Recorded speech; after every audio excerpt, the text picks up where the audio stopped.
guys, welcome to my YouTube channel, and for today's video I will teach you how to make a WordPress or the WordPress backend. You can think of this as home base. This is where you administer your website. This is where you create posts and pages, so on and so forth. Now, it's important to point out that the general public, the people that view your website, cannot and will not see this backend or this dashboard. Only you, as the site owner or site content contributor, will see this. So if you imagine it's the year 1950 and we're running a newspaper, the general public doesn't see the printing press or the offices where your journalists work. They only see the front-facing newspaper. So in this case, the public only sees our website, the way that we construct it, whereas this WordPress backend, this looks relatively the same for all WordPress websites, and it's where the content creators work to add content to the website and administer the website. And I think that'll make more sense here in just a moment. So for example, if we click Posts in the left-hand menu, we see a list of news post titles. So this one reads How to Assess Website Analytics. This one is titled Tutorial Demo Files Posted. And you can tell right away that this is not how a public-facing website would be laid out. This is not interesting or captivating in any way. This is only for the site owners and content contributors. So these are the existing posts on the website. So we can click on one if we want to begin to edit it. And then this is very similar to a word processing program. We can bold certain text, make it italic. We can add new text. And then when we're done, we can simply click this Update or Save button. And we just saved an update to a post. So that's how simple it is to edit existing content with WordPress. Now let's take a look at how easy it is to create new content altogether. So if we go back to the post screen, we can see a list of our existing items. If we click this Add New button, we can simply provide a title, New Example Post, and then you just add in a bit of content in the body section. Add a bit of Latin dummy text. You can choose a category if you'd like, so we can choose between article or news, or we can even add a new category just for organizational purposes. Let's call this news. And then just click this blue publish button. And that's it. We just saved a new article, and it would now show up on our front-facing website. And that's really the heart and soul of the WordPress backend. You can edit existing content and create new content. Now, there are different types of content. So, for example, we were dealing with posts. However, let's take a very quick look at pages. The best way to describe pages is to simply contrast them with posts, because the two are very similar, but there's a key difference. So let's say, for example, we ran a blog or a news-based website. Most of our content would live within posts, because we want this constant stream of content flowing through our website.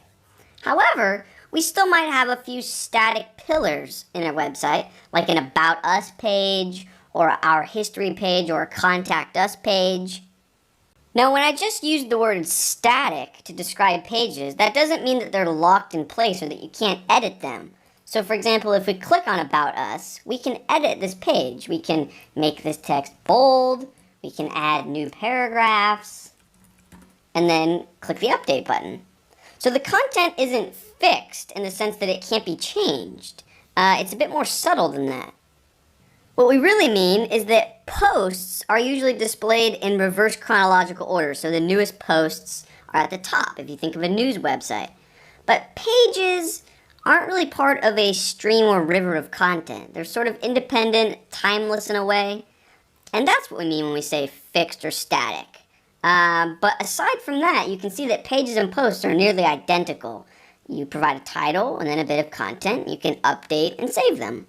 Now, posts and pages are really the heart and soul of WordPress. So in a sense, you've already just learned how to use WordPress. It's that simple.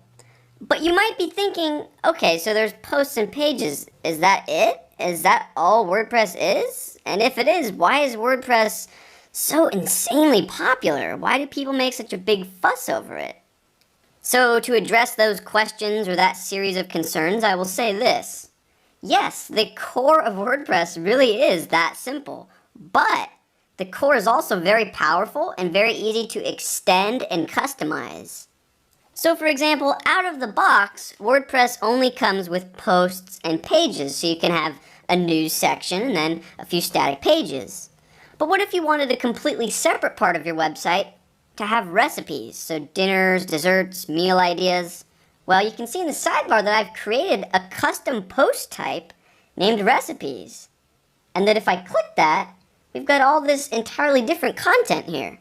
Beef stew, feta chicken salad, blackberry pie, potato salad, chocolate cake.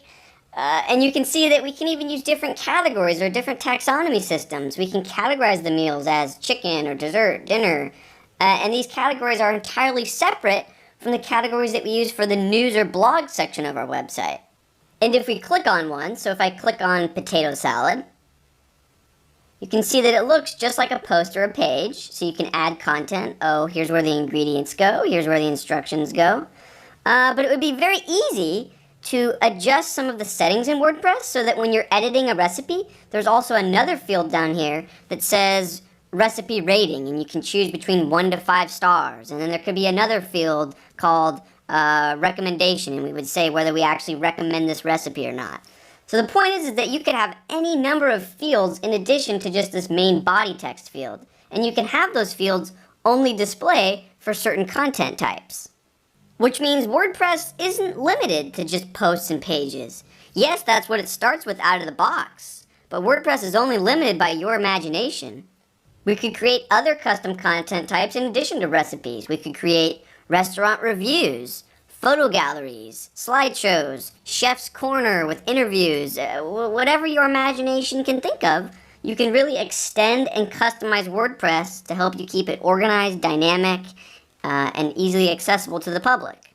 Now this first lesson or video that you're currently watching is just to whet your appetite. We didn't really get our hands dirty and learn any of the details yet. I do want to say though, Hi guys, welcome to my YouTube channel, and for today's video I will teach you how to make a WordPress.